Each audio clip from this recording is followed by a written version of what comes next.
मुस्लिम कालीन शिक्षा का दूसरा पॉइंट है शिक्षा की व्यवस्था।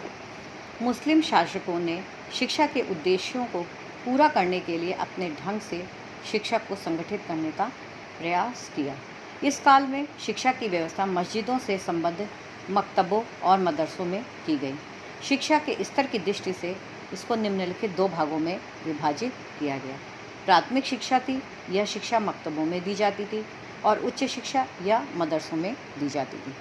बच्चों इस बात का ध्यान रखिएगा, प्राथमिक शिक्षा मकतब में और उच्च शिक्षा मदरसों में दी जाती थी। एग्ज़ाम में ये पूछा भी जाता है।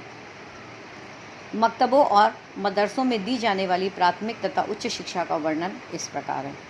प्राथमिक शिक्षा के केंद्र मकतब थे। मकतब का अर्थ है उसने लिखा, अतः यह वह स्थान है जहाँ पढ़ना लिखना सिखाया जाता है। मकतब किसी मस्जिद से संबंधित होते थे। ये साधारण जनता की शिक्षा के लिए ही बने होते थे। धनी वर्ग के लोग अपने बालकों की शिक्षा की व्यवस्था घरों पर ही कर लेते थे।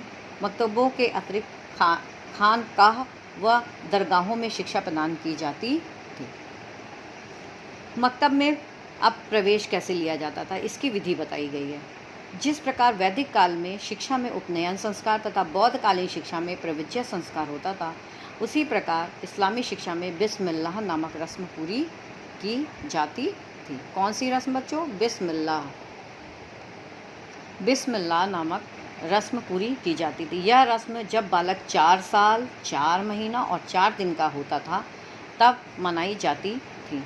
बालक को नए कपड़े पहनाकर उसके संबंधियों के सामने बिठाया जाता था और कुरान की भूमिका तथा उसका 55वां और 57वां अध्याय सामने रखकर उसकी कुछ आयतें सुनाई जाती थीं। बालक उनको दोहराता था। यदि वह ठीक से उनको नहीं दोहरा सकता था तो बिस्मिल्लाह कह देना ही पर्याप्त समझा जाता था।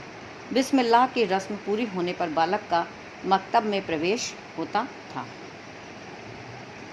उसके बाद प्रवेश की विधि के बाद मकतब में पाठ्यक्रम क्या निर्धारित किया गया था उसके बारे में बताया गया। इस स्तर पर बालकों को लिखना पढ़ना तथा प्रारंभिक गणित की शिक्षा दी जाती थी, क्योंकि ये प्राइमरी का कोर्स है।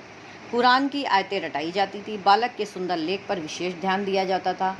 नैतिक शिक्षा देने के लिए गुलिस्ता एवं बोस्ता समझाकर पढ़ाए जाते थे। इसके अतिरिक्त पैगंबरों की कथाएं, मुस्लिम फ़कीरों की कहानियाँ तथा फारसी कवियों की कविताओं का ज्ञान कराया जाता था। व्यवहारिक जीवन के लिए उपयोगी बातों का ज्ञान जैसे बातचीत करने का ढंग, पत्र लेखन आदि की शिक्षा भी दी जाती थी। अब बच्चों ये बताया गया है कि शिक्षण विधि क्या थी, किस विधि से अध्यापक बच्चों को पढ़ाते थे। मकतबों में शिक्षण विधि मौखिक थी। मौखिक मतलब लिखित नहीं थी, मुंह से बोलकर पढ़ाया जाता था। बालकों को कुरान की आयतें कंठस्थ करनी पड़ती थी। कंठस्थ का मतलब होता है याद करना। कक्षा के सभी छात्र एक साथ उच्च स्वर में पहाड़े याद करते थे। याद करने का काम किया जाता था। लिखने के लिए लकड़ी की तख्ती तथा सरकंडे की कलम का प्रयोग किया जाता था। उच्च शिक्षा, अब उच्च शिक्षा प्राइमरी के बाद अब उच्च शिक्षा की बात आती है बच्चों। मकतब में प्राथमिक शिक्षा समाप्त करने के बाद उच्च शिक्षा के लिए छात्र मदरसों में प्रवेश करते थे। मदरसा शब्द की उत्पत्ति अरबी के दास शब्द से हुई है, जिसका अर्थ है भाषण देना। इन मदरसों में भिन्न भिन्न विषयों के विद्वान शिक्षण कार्य करते थे। ये मदरसे प्रायः व्यक्तिगत प्रबंध समितियों या दानशील सम्मानित नागरिकों द्वारा संचालित होते थे। राजकीय मदरसों को आर्थिक सहायता राज्य से मिलती थी। इसके बाद उच्च शिक्षा का सिलेबस, कोर्स या पाठ्यक्रम जिसको कह सकते हैं वो क्या था। उच्च शिक्षा में बच्चे काफ़ी बड़े हो जाते थे, इसलिए देखिए मदरसों में दी जाने वाली शिक्षा का पाठ्यक्रम 2 भागों में विभाजित था। पहला लौकिक और दूसरा धार्मिक शिक्षा। लौकिक शिक्षा के अंतर्गत देखिए कौन कौन से विषय सम्मिलित थे। लौकिक शिक्षा के अंतर्गत अरबी, साहित्य, व्याकरण, इतिहास, भूगोल, दर्शन, तर्कशास्त्र, कानून, ज्योतिष, गणित, चिकित्सा, कृषि आदि विषय थे। और धार्मिक शिक्षा के अंतर्गत इसमें छात्रों को कुरान, मोहम्मद साहब की परंपरा, इस्लामी कानून और इस्लामी इतिहास का अध्ययन कराया जाता था। शिक्षण विधि। मकतबों के समान मदरसों में भी मौखिक शिक्षण पद्धति का प्रयोग किया जाता था। इसके अतिरिक्त भाषण, व्याख्या, स्वाध्याय तथा तर्क विधियों का भी प्रयोग किया जाता था। बच्चों, जब हम आप लोगों को बड़े क्लास में पढ़ाते हैं तो कौन सी विधि प्रयोग करते हैं? व्याख्यान विधि।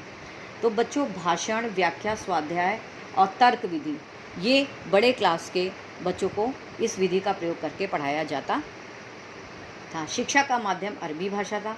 इस समय कक्षा नायक प्रणाली का भी प्रचलन था। इसमें छोटी कक्षाओं के विद्यार्थियों को उच्च शिक्षा के विद्यार्थी अध्यापकों की अनुपस्थिति में पढ़ाते थे। बच्चों, ये आज मैंने आपको शिक्षा की व्यवस्था के बारे में डिटेल में बताया और शिक्षा के उद्देश्य के बारे में आपको विस्तार से बताया।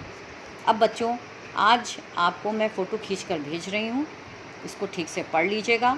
शिक्षा की व्यवस्था क्या थी और शिक्षा के उद्देश्य क्या थे इस्लामी शिक्षा के। अब कल मैं आपको मध्यकालीन शिक्षा की प्रमुख विशेषताओं के बारे में बताऊंगी।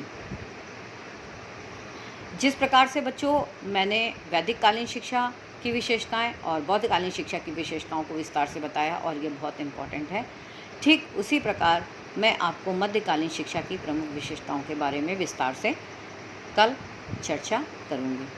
बच्चों, अभी मैं आपको पढ़ा रही हूँ, जब ये चैप्टर कंप्लीट हो जाएगा तब मैं आपको क्वेश्चन आंसर दूंगी और उसकी क्वेश्चन आंसर की फ़ोटो भी सेंड करूंगी और बुक में जितने भी मैटर हैं उनकी भी फ़ोटो धीरे धीरे जैसे जैसे मैं पढ़ाती जाऊंगी वैसे वैसे बुक की फ़ोटो, बुक के चैप्टर्स, बुक जो इस चैप्टर में जो भी हेडिंग है उसकी फ़ोटो खींचकर भेजती जाऊंगी। थैंक यू बच्चों।